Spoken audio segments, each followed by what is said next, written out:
First మన home team గురించి మాట్లాడుకుంటే సో ఎస్ఆర్ఎస్ లాస్ట్ సీజన్లో ఫైనల్ వరకు వచ్చింది. సో ఈసారి ఎట్లా ఉండబోతుంది సార్? వాళ్ళ స్ట్రాటజీ కానీ టీంలో ఉన్నటువంటి మార్పులు కానీ ఎట్లా ఉండబోతుంది వాళ్ళ వ్యవహారం? ఎస్ఆర్ఎస్ చేసిన మంచి పని ఏంటంటే ఎక్కువ రిటెన్షన్స్ చేశారు వాళ్ళు. అంటే వాళ్ళకి ఎవరైతే స్ట్రెంత్ ఉన్నారో వాళ్ళ కెప్టెన్ ప్యాట్ కమిన్స్ కానీ, Travis head, Abhishek Sharma, Nitish Reddy, henry Klaasen వీళ్ళందరినీ రిటైన్ చేసుకుని మళ్ళీ అదే రకమైన అగ్రెసివ్ బ్రాండ్ ఆఫ్ క్రికెట్కి తగిన టీంని వాళ్ళు సెలెక్ట్ చేసుకున్నారు. అందుకే ఇషాన్ కిషన్ లాంటి మరొక బిగ్ హిట్టింగ్ ప్లేయర్ని కూడా టీంలో చేర్చుకున్నారు. సో నేను అనుకోవడం ఎస్ఆర్హెచ్ ఈసారి అదే స్టైల్లో ఆడతారు. లాస్ట్ టైం 300కి చాలా దగ్గరికి వచ్చారు. ఈసారి 300 కూడా క్రాస్ అయ్యే పరిస్థితి మనకు అనిపిస్తుంది. అదే టైప్ ఆఫ్ క్రికెట్ ఆడతారు. అది వాళ్ళకి that paid them rich dividends last season.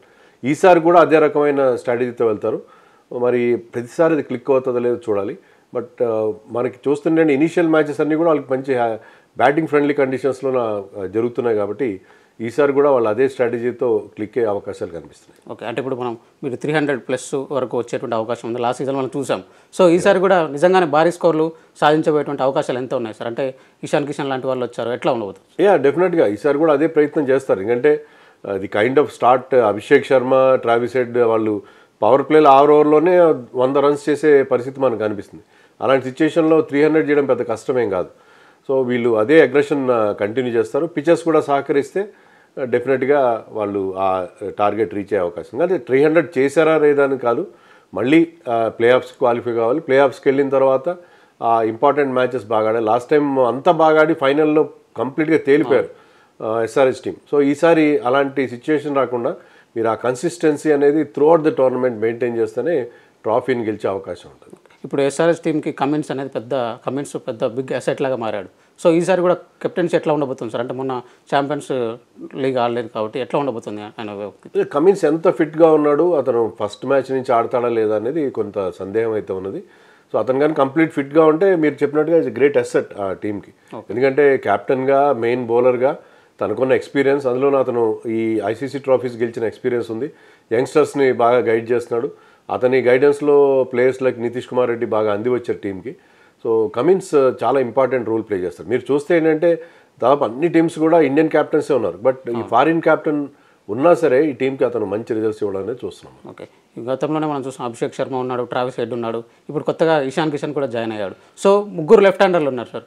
ఎట్లా ఈ పరిస్థితి కొంత అనుకూలిస్తుందా? ఎట్లా ఉంటుంది సార్ లెఫ్ట్ హ్యాండర్? సో ముగ్గురు లెఫ్ట్ హ్యాండర్స్ ఉన్నారు, ముగ్గురు కూడా ఓపెనర్సే. సో ఇషాన్ కిషన్ ఎక్కడ ఆడిస్తారు?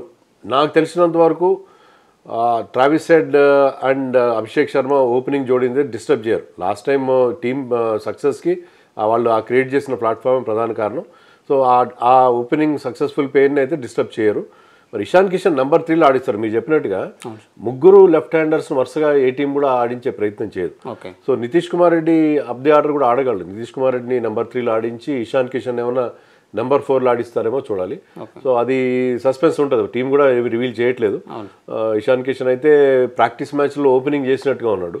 బట్ ఐ థింక్ స్టిల్ తెలిసినంత వరకు అతను మిడిల్ ఆర్డర్లో నెంబర్ 3 ఆర్ నెంబర్ 4 ఆడే అవకాశాలు ఎక్కువగా కనిపిస్తున్నాయి. ఓకే, అంటే ఎస్ఆర్ఎస్ టీంలో ఓన్లీ ఇషాన్ కిషన్ ఒక్కడే అనుకోవచ్చా, లేదంటే ఇంకా పెద్దగా టీం కూర్పులో ఏమైనా మార్పులు ఉండేటువంటి అవకాశం ఉందా సార్? టీంలో అభినవ్ మనోహర్ అని ఒక మంచి కర్ణాటక ప్లేయర్ ఉన్నాడు.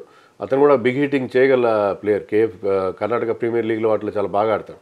గతంలో గుజరాత్ టైటన్స్కి ఆడిన ప్లేయర్. సో అభినవ్ మనోహర్ కూడా అతని సర్వీసెస్ కూడా పెద్ద ఎత్తున ఉపయోగించుకునే అవసరం ఉంది. అలాగే బౌలింగ్లో కూడా స్ట్రెంథెన్ అయిందని చెప్పాలి. ఎందుకంటే మహమ్మద్ షమీ లాంటి బౌలర్, హర్షల్ పటేల్ లాంటి బౌలర్స్ వచ్చారు కాబట్టి బౌలింగ్ కూడా స్ట్రెంథెన్ అయ్యే అవకాశాలు కనిపిస్తున్నాయి మనకి. అలాగే స్పిన్నర్స్ లాస్ట్ సీజన్లో సరైన స్పిన్నర్స్ లేరు.